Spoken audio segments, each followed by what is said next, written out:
सभी को नमस्कार। अम्मा भगवान शरणम। हमारे कल्की गुरुकुल के तरफ से आप सभी को हार्दिक स्वागत है। श्री कल्की से प्रार्थना करते हुए आज के कार्यक्रम को प्रारंभ करेंगे। ओम सच्चिदानंद परब्रह्मा पुरुषोत्तमा परमात्मा श्री कल्की भगवती समेत श्री कल्की भगवते नमः।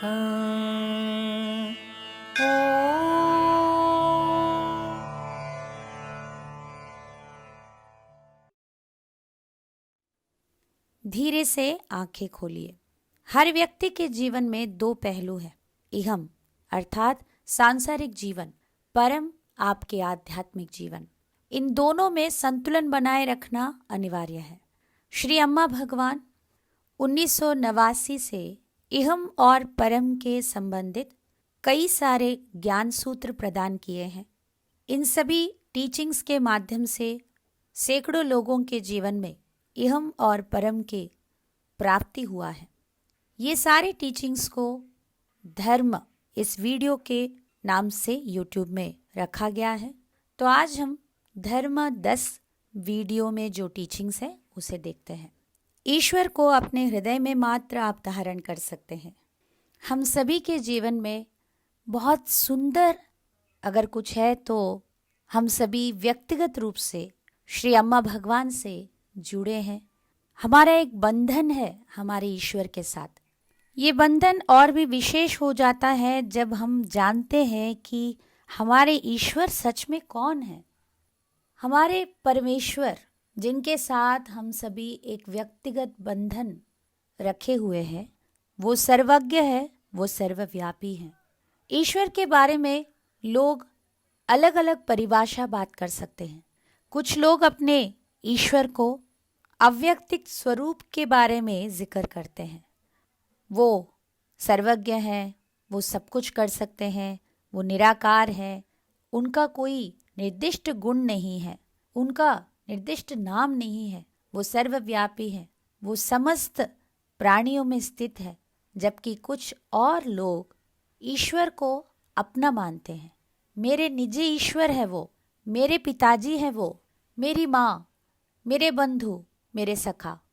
वो ईश्वर के व्यक्तिगत स्वरूप के बारे में बात करते हैं। जब आप इन दोनों स्वरूप के बारे में जागृत हो जाते हो तब आपका बंधन ईश्वर के साथ भिन्न हो जाता है। ये ऐसा है कि इतने सालों से आप जो पिताजी के साथ व्यक्तिगत बंधन शेयर करते हैं, अचानक से आपको पता चला कि आपके पिताजी बहुत शक्तिशाली हैं, तो आपका वो बंधन एक अलग डोर के साथ बन जाता है। ठीक उसी तरह जब हम सभी इस बात से अवगत होते हैं कि ईश्वर सर्वव्यापी है, वो हर जगह पर है, वो सर्वज्ञ है, उन्हें सब कुछ पता है, वो सर्वांतर्यामी है, वो हर जीव में स्थित है, वो इस जगत के मूल स्रोत है, उन्हीं से तो सब कुछ आ रहा है। और वो ईश्वर मेरे हृदय में है, मुझे व्यक्तिगत रूप से प्रतिस्पंदित करते हैं। तब हमारे जीवन में चमत्कार ही चमत्कार होते हैं। वो अधीश्वर, वो परमेश्वर, वो ईश्वर जो पूरे संसार में स्थित है, वो मेरे हृदय के राजा हैं, वो मेरे हृदय में रहते हैं। और वो ईश्वर को आप केवल अपने हृदय में ही बांध सकते हैं। इसीलिए हृदय में जब ईश्वर विराजमान होते हैं उन्हें अंतर्यामी कहते हैं। जब आपके अंतर्यामी शक्तिशाली होकर आपका बंधन दृढ़ हो गया, तब आपके जीवन में इहम और परम में हर चीज़ बहुत शीघ्र गति से प्राप्त होता है। अगले भाग में जाएंगे। मन हर चीज को सही नहीं करके देखता है, वो हर चीज से असंतृप्त होता है। मन के इस प्रकृति के बारे में हम सभी को जानना है। ये मन का एक स्वभाव है। हर चीज सही नहीं है और उसको बदल दो। लोग ठीक नहीं है, उन्हें सही कर दो। परिस्थितियां ठीक नहीं है, उसे मुझे ही ठीक करना होगा। ये दुनिया ही ठीक नहीं है, क्या करे। हर चीज को सही नहीं है करके देखकर उसे सही करने में लग जाता है। इसी स्वभाव के कारण मन हर चीज को लेकर असंतृप्त होता है। कोई अपने वैवाहिक जीवन को लेकर असंतृप्त है, तो कोई अपने करियर को लेकर, कोई अपने संतान को लेकर, कोई अपने आध्यात्मिक प्रगति को लेकर, कोई अपने अपीयरेंस को लेकर, कोई अपने इंटेलिजेंस को लेकर। हर चीज से मन असंतृप्त ही होता है। आगे बढ़ते हैं। श्री अम्मा भगवान के चमत्कार को अभी हम सभी देखेंगे। ध्यान से सुनिए। আমি অনিতা এনএম কর্ণাটকের মহীশূর থেকে বলছি।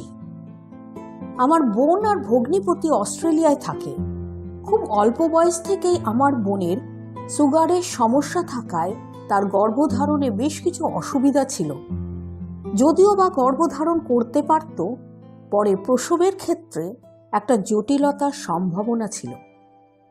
একসময় আমরা সকলেই খুব চিন্তিত ছিলাম যে আমার বোন মাতৃত্ব উপভোগ করবে কি করে। নবরাত্রি হোমাতে অংশ নিয়ে বিশেষ অনুগ্রহের জন্য আমরা আমাদের প্রার্থনা জানাই এবং তৎক্ষণাৎ প্রভুর আশীর্বাদ আমাদের উপর বর্ষিত হয়। 2021 সালে আমার বোন গর্ভধারণ করে। কিন্তু তারপরে আমরা মা ও সন্তানের স্বাস্থ্য নিয়ে যথেষ্ট উদ্বিগ্ন ছিলাম। ডাক্তারবাবু যথাযথভাবে স্বাস্থ্য পরীক্ষা করতে থাকেন, কিন্তু গর্ভধারণের 34তম সপ্তাহে জটিলতা বেড়ে যায়। উচ্চ রক্তচাপ হওয়ার কারণে সন্তানকে অপরিণত অবস্থায় অস্ত্রোপচার করে বার করে আনার পরিস্থিতি সৃষ্টি হয়েছিল। সেই রাতেই আমার ভগ্নিপতির থেকে ফোনে খবর পাই যে ডাক্তারবাবু সন্তানকে অস্ত্রোপচার করে এই পৃথিবীতে নিয়ে আসতে চাইছেন, কেননা রক্তচাপ নিয়ন্ত্রণে রাখা যাচ্ছিল না। এটি শুনে মধ্যরাতে আমি শ্রী পরমজ্যোতির কাছে 1008 বার মূলমন্ত্র করে প্রার্থনা করতে থাকি। অদ্ভুতভাবে আমি জপ শেষ করে শান্তিতে ঘুমিয়ে পড়ি। 4 ঘন্টা পরে আমার ভগ্নিপতির উত্তেজনা ও ভয়জনিত ডাক শুনে জানতে পারি যে সন্তান ভূমিষ্ঠ হয়েছে এবং মা ও সন্তান দুজনেই সুস্থ আছে। নবজাতকের বিশেষ যত্নের জন্য তাকে 15 দিন ইনকিউবেটরে রাখা হয়েছিল। এইসব ঘটনাগুলো যেন এক চমৎকারের শাড়ি, কারণ আমার বোনের অ্যানাস্থেসিয়ার কিছু প্রভাব থাকায় তার এক প্রকার নিয়ার ডেথের অনুভূতিও হয়। অস্ত্রোপচারের পর আমার বোনের খুব অস্বস্তি হতে থাকে, কিন্তু এই অবস্থার কথা ব্যক্ত করার মতো ক্ষমতা তখন তার ছিল না। বিছানায় একা যন্ত্রণা সহ্য করতে না পেরে সে সার্বিকভাবে শ্রী পরম জ্যোতিকে প্রার্থনা করতে থাকে তার পরিবারের সুরক্ষা ও আরোগ্য প্রাপ্তি হেতু। ঠিক 20 মিনিটের মধ্যে সে কষ্টমুক্ত হয়ে স্বাচ্ছন্দ্য বোধ করে এবং শ্রী পরম জ্যোতিকে সশ্রদ্ধ প্রণাম নিবেদন করে। আমার ব্যক্তিগত অভিজ্ঞতা হলো, কঠিন সময় যখন কেউ পাশে থাকে না, তখন একমাত্র পরম প্রিয় শ্রী পরম জ্যোতি আত্মবন্ধু হয়ে আমাদের সদা সর্বদা রক্ষা করেন। আমাদের সব কষ্টের আবেদন উনি শুনতে পান এবং উদ্ধার করেন। এটি চরম সত্য। আমার বোন ও তার পরিবার শ্রী পরম জ্যোতির করুণায় এখন ভালো আছে। এত বড় বিপদ থেকে মুক্ত করার জন্য শ্রী পরম জ্যোতিকে অজস্র ধন্যবাদ জ্ঞাপন করি। आपके जीवन में ईश्वर की कृपा को जितना आप पहचानते हैं, वो कृपा आपके जीवन में उतना ही चमत्कार को बढ़ाता है। आपके जीवन में हुए चमत्कार को अवश्य सभी से बांटते रहिए। मुक्ति ना पाए हुए व्यक्ति के लिए दिया हुआ टीचिंग्स को हम टाइमलेस इनसाइट्स में देखते हैं। जब आप सचेत होते हो कि अलग अलग देखने की दृष्टि सभी का अपने अपने स्तर पर सही है, तो आपके आंतरिक वार्तालाप में शांति और समन्वय होता है। ये आपके जीवन में शांति और समृद्धि लाता है।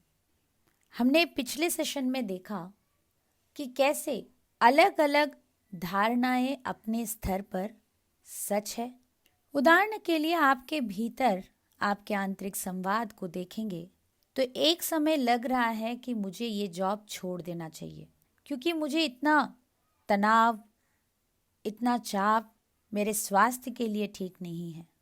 जबकि और एक संवाद आपके भीतर चल रहा है, अगर मेरा अच्छा जॉब फिर से नहीं मिला तो जो जॉब अभी अच्छा है उसको छोड़ देना मूर्खता होगा, मुझे ये नहीं करना चाहिए। इन दोनों में एक द्वंद्व है, किंतु अगर आप देखेंगे ये दोनों अलग अलग धारणाएं अपने स्तर पर सही है, तब आपके आंतरिक संवाद में शांति और समन्वय आता है। श्री भगवान के दिव्य वाणी को मुक्ति के बारे में अभी हम पवित्रता के साथ सुनेंगे।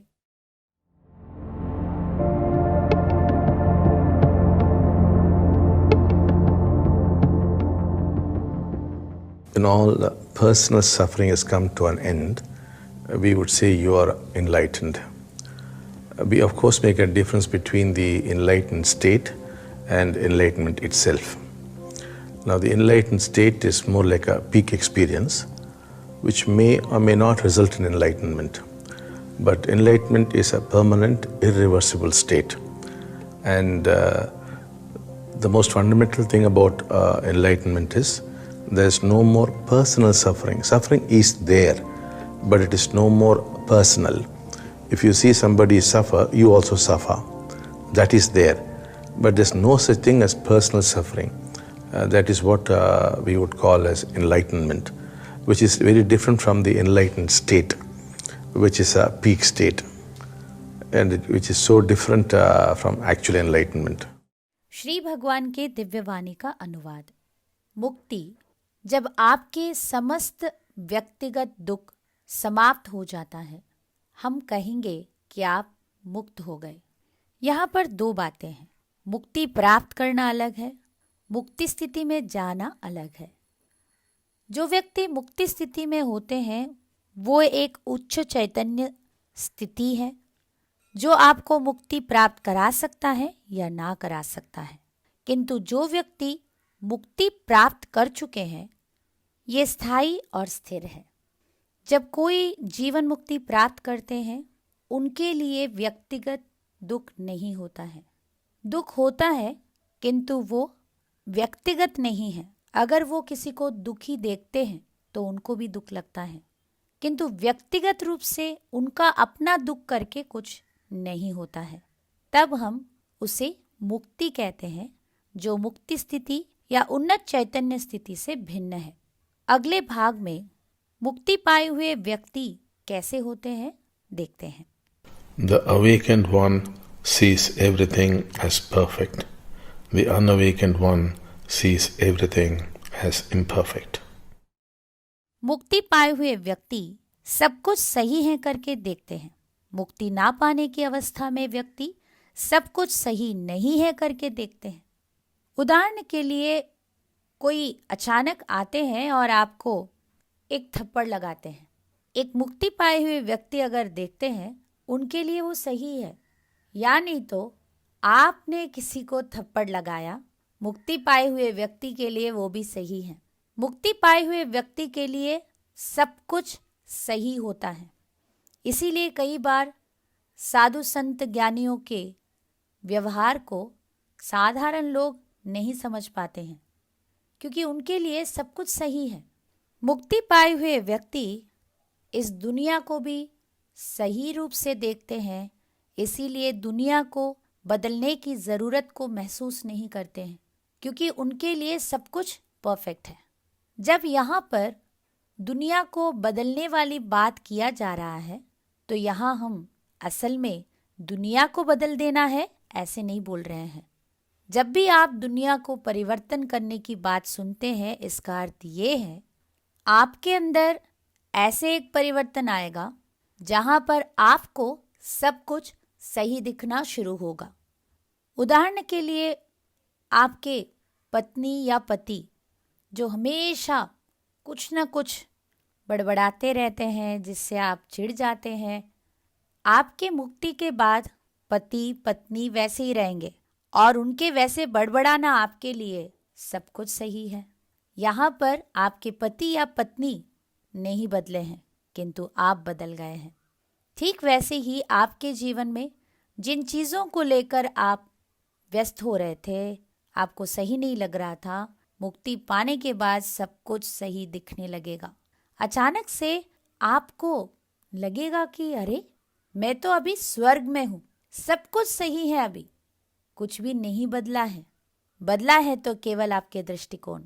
इसे हम जीवन मुक्ति कह रहे हैं, जहाँ पर व्यक्ति पूर्ण रूप से इस दुनिया को लेकर शांति से है। जैसे हर फूल परफेक्ट है, सही है, हर व्यक्ति सही है, इस पूरे विश्व में सब कुछ सही है। जबकि मुक्ति ना पाने के अवस्था में व्यक्ति हर चीज़ को सही नहीं है करके देखते हैं और इसीलिए उनको हर चीज़ को बदल देना है, ऐसे एक ज़रूरत बहुत अधिक महसूस होता है। मुक्ति पाए हुए व्यक्ति सब कुछ सही है करके देखकर बड़े आराम से रहते हैं। दुनिया को बदल देना है, इसका अर्थ सबसे पहले दुनिया को आप किस तरीके से देख रहे हैं उसको बदलना होगा। दुनिया को किस नज़रिया से आप देखते हैं, अगर वो बदल जाए तो आप हर चीज़ को भिन्न रूप से अनुभव करते हैं। अभी प्रश्न ये है, क्यों हम सभी चीज़ों को सही नहीं है करके देखते हैं? शायद हजारों सालों से हम सब कुछ सही है करके देख रहे थे, किंतु जब से हमारे भीतर मैं की अस्तित्व उत्पन्न हुआ, एक व्यक्ति हमारे अंदर जब उभर के आ गया, तब समस्या शुरू हो गया। जब से ये सेल्फ जन्मा है हमारे भीतर, ये मैं की भाव हमारे भीतर एक विभाजन की भाव को पैदा करते हुए हमें इस दुनिया से अलग कर दिया। इसी विभाजन के भाव से जन्मा है मन, जिसके वजह से हमारे भीतर धारणाएं विकृत हो गए। मुक्ति ना पाए हुए व्यक्ति हर चीज़ को सही नहीं है करके देखते हैं, क्योंकि हर चीज़ में मन का हस्तक्षेप होता है। अगले भाग में सफलता के रहस्य। एक चैंपियन हार सकते हैं किंतु पराजित नहीं हो सकते। एक चैंपियन वो है जो हमेशा बड़े श्रद्धा के साथ, निष्ठा के साथ सीखना, प्रगति करना और दूसरों के साथ सब कुछ बांटने में रहते हैं, जिसकी वजह से एक चैंपियन सफलता के पथ में कभी हार भी जाए, उनके आत्मविश्वास को नहीं खोते हैं। फिर से वो प्रयत्न करते हैं, वो जो चाहते हैं उसे हासिल करके रहते हैं। इसीलिए एक चैंपियन कभी भी पराजित नहीं हो सकते। उनके लिए असफलता पराजय नहीं है। अगले भाग में साधक पूछ रहे हैं, निर्वाण जीवन मुक्ति एक ही है? श्री भगवान उत्तर दे रहे हैं, निर्वाण मृत्यु के बाद प्राप्त होता है, जीवन मुक्ति जीवित अवस्था में प्राप्त होता है। तो चलिए आज हम प्रार्थना करेंगे। जो कुछ भी आपने आज सुना है, ये आपके लिए व्यक्तिगत रूप से एक रियलाइजेशन बनना है। ये टीचिंग्स आपके लिए एक स्व अनुभूति होना है करके अभी प्रार्थना करते हैं।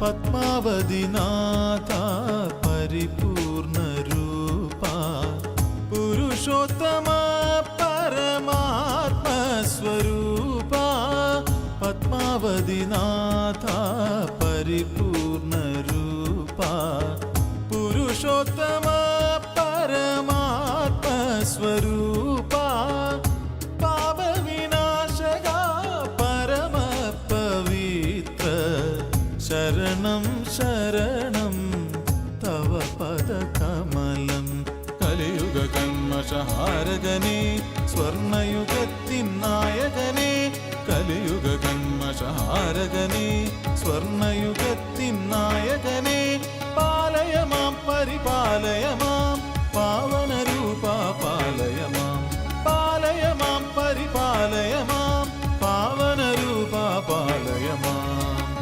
करुणासागर कदन निवारण कर्म विमोचन श्री श्रीदेवा करुणासागर कदन निवारण कर्म विमोचन श्री श्रीदेवा करलालन सुख सायुज्यमेगान कनिवोडणयु कान्ति स्वरूपा करुणासागर कदन निवारण कर्म विमोचन श्री श्रीदेवा करुणासागर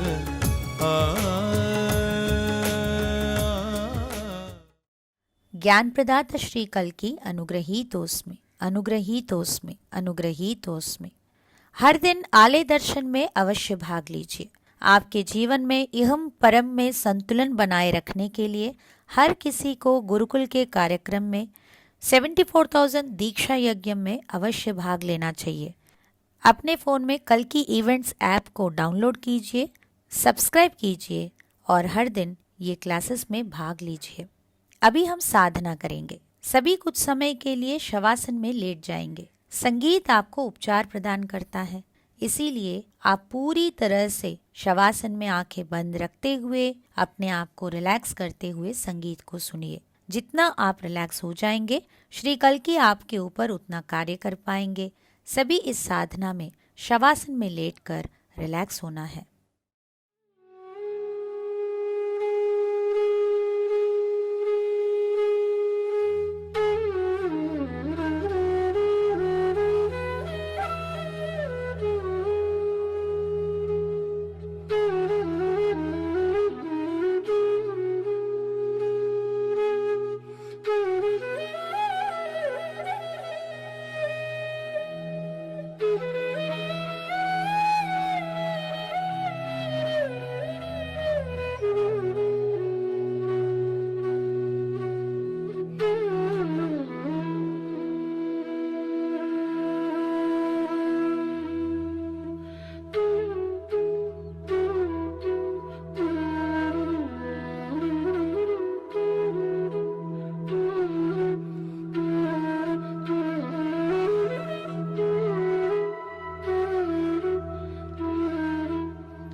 Thank you.